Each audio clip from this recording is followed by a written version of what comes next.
లక్ష్యం పక్కదారి పడుతోందా అంటే కాదనలేని పరిస్థితులున్నాయి జీహెచ్ఎంసీలో.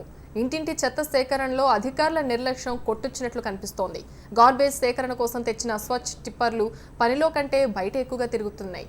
ఇప్పుడు 100 టిప్పర్లు మిస్ కావడంతో కమిషనర్ కేసులకు ఆదేశించారు.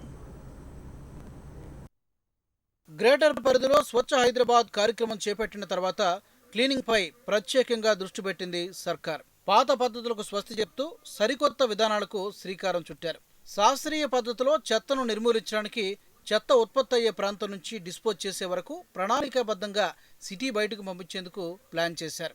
అందుకోసం గడప గడపకు 2 చెత్త బుట్టలను పంపిణీ చేస్తామన్నారు. అయితే పంపిణీ చేసింది మాత్రం అందులో 80% మాత్రమే. చెత్తను తరలించడానికి గ్రేటర్ పరిధిలో 2500 ఆటో టిప్పర్లను స్పెషల్ డిజైన్లతో తయారు చేయించారు.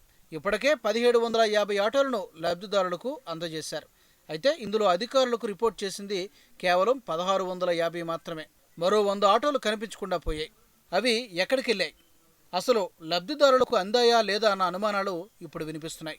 అయితే బల్దీ అధికారులు కాస్త లేటుగా మేల్కొన్నారు. వాటి లెక్కలేంటో తేల్చాలని సిబ్బందిని రంగంలోకి దింపారు ఉన్నతాధికారులు.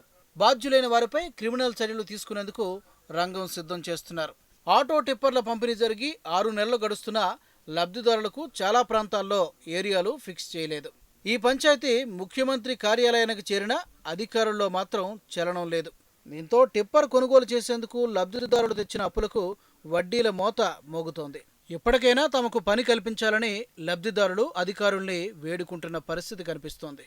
సీఎం తలపెట్టిన స్వచ్ఛ హైదరాబాద్ సంకల్పానికి అధికారుల చర్యల కారణంగా గండి పడుతోందన్న విమర్శలు వినిపిస్తున్నాయి. ఇంతకీ మాయమైన ఆటోలు తిరిగి వస్తాయా, లేక ఎప్పటిలాగే ఎంక్వైరీ ఆదేశించి చేతులు దులిపేసుకుంటారా అనేది గ్రేటర్ వర్గాల్లో ఇప్పుడు చర్చనీయాంశంగా మారింది.